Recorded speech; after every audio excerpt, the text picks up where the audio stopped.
I sorted fellowship applications. My advisor tapped a thick folder. Cordelia, Alistair is your fiancé, right? I nodded. She shoved the file across her desk. Then why did he write a recommendation letter for Willow? I stared at the page.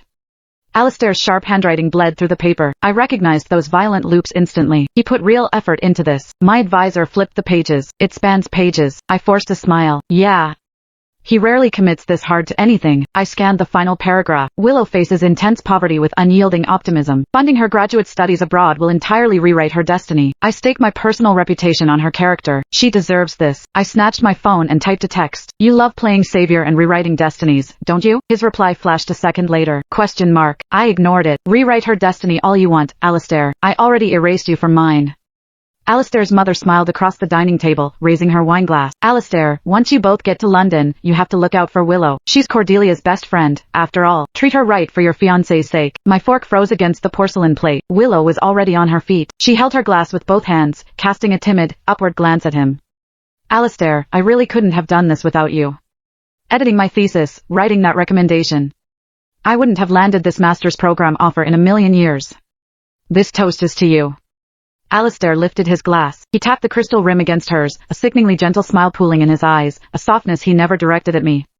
Don't mention it. They shared a lingering, private smile. I sat wedged between them, watching the crystal clink. I suddenly found the entire scene a little ridiculous. My best friend and the fiancé I'd grown up with were moving across the ocean together in exactly 1 week, and I, the girl who introduced them, was the last person to find out. I need something to drink. I shoved my chair back and headed for the kitchen. I ripped the refrigerator door open. The blast of Freon hit my flushed cheeks. I drew in a quiet breath. It was fine. They just forgot to mention it. It wasn't a massive red flag. I grabbed a bottle of juice and turned back to the dining room. Someone else was sitting in my chair. Willow leaned over my empty plate, her shoulder brushing Alistair's arm as she listened to him speak. She spotted me and scrambled to her feet, her cheeks flushing red. Cordelia, I'm so sorry. Alistair and I were just reviewing my thesis notes, and I guess I just lost track. Stay put. Alistair's fingers clamped around her wrist. He pulled her firmly back into my seat. He looked up at me, his expression perfectly calm. Cordelia, we're right in the middle of something important. You don't mind taking the opposite chair, do you? I stood frozen, the cold condensation from the juice bottle dripping onto my knuckles. Since when did my designated spot shift from right beside him to completely across the table? Alistair's mother must have sensed the suffocating tension. She forced a laugh and pulled me toward the empty seat. Speaking of grad school, Cordelia, didn't you take the GRE too? What was your score again? 328. Willow ducked her head, her voice shrinking. I couldn't afford test prep growing up. I barely scraped a 290. If Alistair hadn't spent hours tutoring me, I wouldn't have even met the baseline requirement. Alistair's gaze softened as it landed on her. You have raw talent, Willow. It's never too late to catch up. I stared at the plastic rim of my juice bottle. I suddenly felt a faint urge to laugh. Months ago, I had practically begged him. Alistair, let me apply for the London programs with you. He hadn't even bothered to look up from his phone screen. Your academic record is barely average, Cordelia. You won't get in. Besides, I'm only doing a 1-year program. Don't stress yourself out over a pipe dream. I lifted my chin and looked across the mahogany table. Their heads were angled inward, entirely sealed off in their own private orbit. They kept their voices low, occasionally sharing a laugh, acting as if there was no one else in the room. I picked up the glass and took a sip of the orange juice. It tasted bitter and tart. Heavy footsteps approached on the hardwood floor. A pair of strong arms slipped around my waist from behind. The familiar, radiating heat of his chest pressed flesh against my spine. What's going on in that head of yours? Alistair's lips grazed the shell of my ear. The faint, sharp scent of whiskey ghosted across my skin. You've been in a mood all night. I didn't flinch. I didn't lean into him. You completely managed Willow's study abroad applications. Why didn't you tell me? Why would I? He scoffed lightly, his breath hot against my neck. It's not exactly headline news. He gripped my shoulders and spun me around. His hand slid down to rest on my hips, pulling me flush against him. She's your best friend, Cordelia. I only helped her out as a favor to you. You know that. I stared dead into his eyes. The moonlight spilled across his face. I had memorized every angle of those eyes over the last 20 years.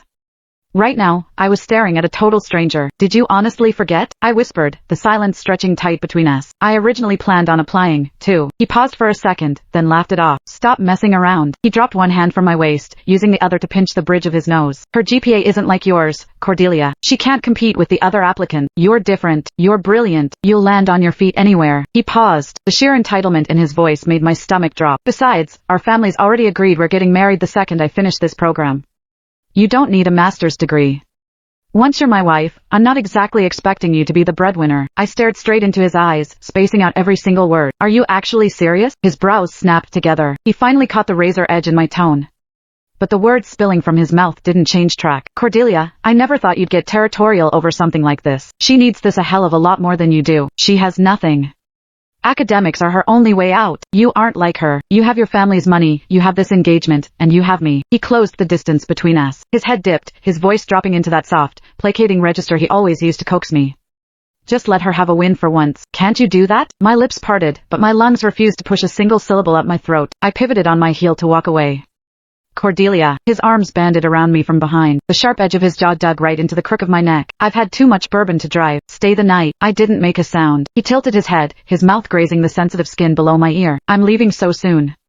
Aren't you going to miss me? I squeezed my eyes shut. I let him hold me, not bothering to pull away. A low chuckle vibrated against my spine. His arms clamped tighter around my ribs. Willow ended up staying the night, too. Alistair insisted it was too late for her to take an Uber back to her neighborhood alone.